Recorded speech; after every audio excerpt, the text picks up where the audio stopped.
Salve corredores, está começando para vocês que assistem aqui pela web mais um quadro Testamos do programa Fôlego, mais uma chance que você tem de conhecer o seu próximo tênis de corrida.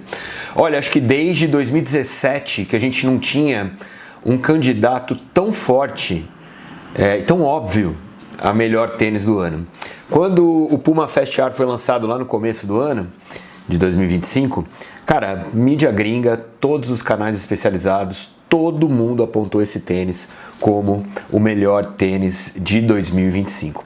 E a gente já tinha no mercado gringo, principalmente o Adios Pro 4 da Adidas, a gente já tinha também lançado o Vaporfly número 4, que eu fiz review para vocês há pouco tempo. Então, assim, de acordo com a mídia internacional, esse tênis é o melhor tênis lançado em 2025. É óbvio, quando vai passando o ano e a gente vai recebendo outros produtos, né, vai botando na balança para comparar, você abre o leque e acaba encontrando o melhor de cada produto.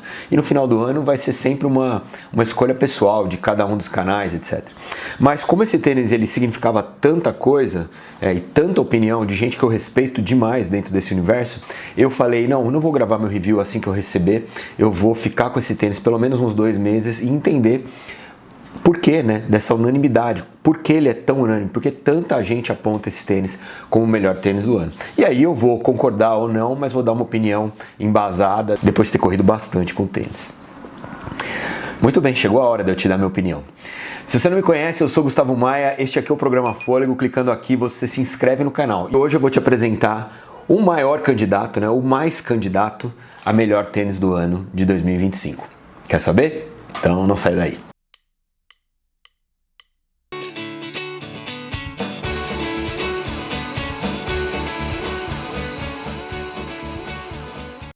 Antes de mais nada, é importante que você entenda que o update do Fast R Nitro Elite 2 para o Fast R Nitro Elite 3 chega a ser, basicamente, é a construção de um novo calçado. Se você olha para os dois tênis, é óbvio que eles são semelhantes porque trabalham primeiro com 2 pads, né, com uma espuma de entressola bipartida, então ele tem um pad traseiro e um pad dianteiro, mas nos dois tênis você também percebe que a placa vazava, mas se você olhar de perto os dois calçados, vou até botar uma imagem do tênis do ano passado, você percebe claramente que a Puma resolveu modificar esse tênis e ela modificou em pontos que são cruciais para esse reposicionamento do tênis no mercado mundial. Então, a primeira coisa, esse tênis perdeu mais do que 60 gramas. Então a gente está falando de um tênis aqui que pesou na minha balança 184 gramas, o que faz dele um dos tênis mais leves do mercado hoje. Uma outra coisa que a gente vê claramente é que a placa de carbono que ficava suspensa entre as duas peças de entressola, que você vê na foto que eu estou deixando aí, agora ela fica dentro do material da espuma, né, e vaza na parte de baixo. Outra coisa que é muito clara é a mudança no material de espuma, que também é um TPU alifático, mas com uma outra consistência extremamente mais aerada. Então, ela transformou o tênis completamente. E isso fez com que o tênis galgasse este lugar que a Puma entende lhe é de direito, certo? Vamos lá então de perto? Vou te mostrar o tênis em suas especificidades e depois vou te falar da minha sensação de corrida. Primeira coisa que você percebe é que o cabedal se transformou, né? No tênis anterior a gente tinha um knit, que ele tinha um fechamento em formato de sock fit. Agora a gente tem um material que é basicamente translúcido, a minha mão lá dentro, né? É um mesh de camada única que tem dobras em pontos de estrutura, como na biqueira e também na base do colar. Em cima a gente tem um preenchimento de espuma bem tímido, mas bem tímido mesmo, mas é legal porque esse tênis não trabalha como outros calçados da primeira prateleira com aquelas espumas aparentes na parte interna do colar. Aqui a gente tem um preenchimento de espuma padrão. Agora, a coisa mais louca desse cabedal, cara, é a língua. Olha essa língua. Essa língua é basicamente um celofane, né? Ela não tem nenhum material fusionado, ela não tem nada, ela é simplesmente uma pecinha de tecido que fica presa às laterais só aqui na parte da frente e por conta disso ela tem um passador aqui em material emborrachado que garante que ela não se mexa enquanto você está correndo. Mas eu nunca vi nada tão fino quanto isso, nada. O cabedal é espetacular, o mesh é extremamente respirável, você vê a logotipo da meia que você está usando enquanto você está correndo. Então, super ventilado, é bem estruturado. Se você for pensar que é um calçado de 184 gramas, é um cabedal que fica no lugar, ele fica no lugar. Então, não consigo te dizer sobre a durabilidade, mas não é um tênis feito para durar também, é um tênis feito para performar. Ficaria ali na casa de 450 km, 500 km no máximo com esse tênis, principalmente por conta da delicadeza da construção desse cabedal, tá bom? Loginho da Puma aqui, clipe de contraforte é isso aqui, ó, é só isso aqui, é essa grossura, tá? Ele vem até aqui, até essa base. É uma peça plástica interna que fica acoplada dentro da duplicação de tecido aqui na parte do contraforte. O tênis, cara, é muito, mas muito leve, beleza? Isso está muito conectado com esse cabedal. Vamos à entressola. Aqui está a principal modificação, né? Porque a gente tem o TPU alifático, mas numa outra consistência. Então o que a gente tinha no Fast Air 2 era um TPU alifático bem mais denso. Aqui a gente tem um material muito mais aerado. Por ser mais aerado, ele faz com que o tênis seja mais leve e ao mesmo tempo também permite maior movimentação da placa. A placa de carbono que a gente tem aqui dentro, que vaza aqui embaixo, ó, você está vendo aqui, é uma placa 100% em carbono. Ela entra em contato com o material de espuma na parte de cima e na parte de baixo ela vaza. Ela não fica mais suspensa como ela ficava no modelo anterior. Por conta desse material ser um material bem mais aerado, ele permite maior movimentação da placa e também permitiu que a Puma trouxesse para esse calçado uma placa mais fina. Então o que a gente tem aqui é uma placa mais delicada. Por ser mais fina, ela deixa o tênis mais leve, mas como ela está inserida num material mais aerado e por conta disso mais responsivo, ela permite mais sensação de pop. Então agora eu vou te falar uma coisa, anota isso no caderno porque isso é muito importante.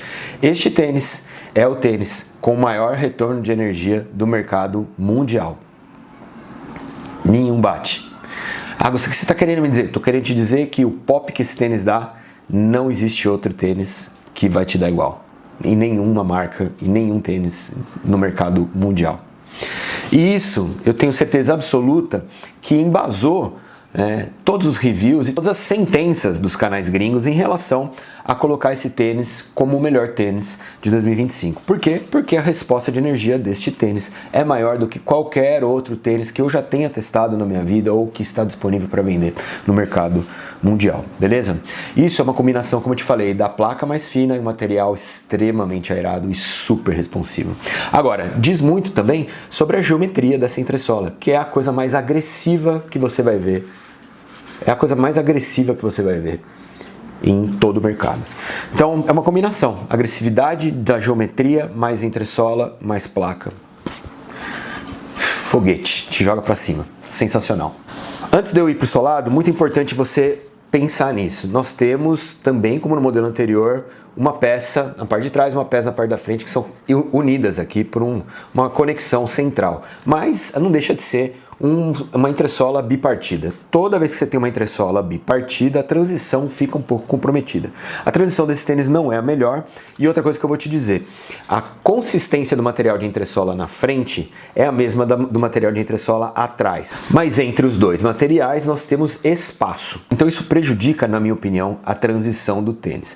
Esse tênis é muito mais indicado para quem faz strike com o médio pé para frente e para treinos rápidos, que são os treinos onde você normalmente faz strike com o médio pé para frente. Ah, Gustavo, eu sou um corredor que faz strike com o calcanhar. Não é para você esse tênis.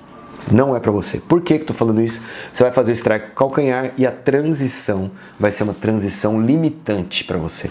Por quê? Porque não é uma transição contínua, ele tem um espaço aqui no meio. Não é para quem faz strike com o calcanhar. Ah, eu quero comprar o tênis. Pode comprar. Você faz strike com o calcanhar? Pode comprar, mas não é feito para você, tá? Então você vai ter dificuldade com a transição do tênis. Beleza? Solado.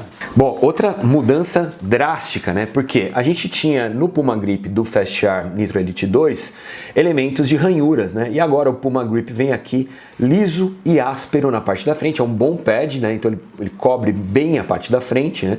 E na parte de trás a gente tem dois padzinhos, vaza o TPU alifático nessa parte do meio. Então esse material, Puma Grip, é o melhor material que existe também. Já falei isso várias vezes para vocês, mas ele não tem elementos de ranhuras, então ele vai te dar a aderência, portanto, por ser áspero. Isso também é muito parecido com muitos calçados de alta performance. Eu não senti nenhum tipo de instabilidade do ponto de vista de aderência no tênis. Agora, a durabilidade, como eu te falei, é uma camada não tão generosa. Então, mais algo que corrobora, porque na minha opinião esse tênis vai durar aí nessa casa 450, 500 km. Muito bem, então agora eu vou te falar o que eu achei dentro dos pontos positivos e negativos. Roda. Neste Super Shoe, o público é ainda mais reduzido do que em outros calçados da primeira prateleira, tá bom?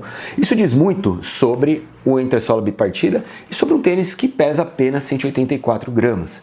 Não é qualquer corredor. Se você for um cara pesado, não dá. Se você for um cara pronador demais, não dá. Se você for um cara que faz track calcanhar, não dá. Então, ele restringe mais o público. E isso é sempre um ponto negativo.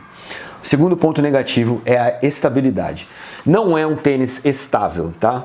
Não é um tênis estável. Primeiro porque a gente tem um arco do pé extremamente fino. E por ser um arco do pé mais fino, ele diminui a estabilidade, principalmente para corredores que são pronadores. Eu sou pronador e para mim todas as curvas são incertas com esse tênis. Se você tem uma passada regular, se você é um corredor de pisada neutra, pode ir nele sem problema nenhum. Você está liberado para receber o pop dos deuses sem problema nenhum. Pontos positivos. A geometria do tênis é simplesmente fantástica. Geometria, mais espuma, mais placa, mais fina. Você tem a melhor resposta de energia que um tênis é capaz de dar para o pé humano. Peso. A Puma conseguiu construir um Super Shoe de 184 gramas. Difícil bater esse peso, cara. Até porque os calçados que estão sendo vendidos como Hyper Shoes, que chegam com peso mais baixo do que isso, são calçados que são basicamente descartáveis. Então aqui a gente tem um tênis que está no mesmo patamar do Adios Pro 4, do Vaporfly. São calçados que têm a mesma estrutura e vão durar a mesma quilometragem, mas aqui a gente tem algo muito mais reativo, mas muito mais. E o último ponto positivo é a espuma, cara. A Puma conseguiu algo com essa espuma aqui que deve ser copiado. Anote isso também que eu estou falando. Deve ser copiado, porque é um composto fantástico. Poucas marcas trabalham com TPU alifático, mas o TPU alifático do Puma Fast Air 2 era tão diferente desse. Então assim, você vê que às vezes o nome do composto não quer dizer nada, né? Como você elabora a consistência do polímero faz total diferença. Então, a consistência que a Puma chegou aqui permite uma placa que é extremamente reativa. É um tênis muito, mas muito gostoso de usar. É isso, cara. Fortíssimo candidato a melhor tênis do ano. Fortíssimo. Como tudo na vida, tem ponto positivo e ponto negativo. E vai servir muito mais para algum tipo de corredor do que para outro. Mas que o tênis é absolutamente impecável, ele é. Recapitulando para você, este é o Puma Fast Air Nitro Elite número 3. Tênis de 184 gramas aqui no modelo 42. O tênis tem 8 mm de drop, 40 atrás, 32 na frente. O preço dele é R$ 2.199. Voltou para o site da Puma. Hoje não é nessa cor aqui, é numa nova cor. Se você quer comprar, vai lá, você vai estar certamente com um dos melhores tênis do ano nos pés, talvez o melhor. A gente se vê na semana que vem, abraço pra você, até lá, tchau.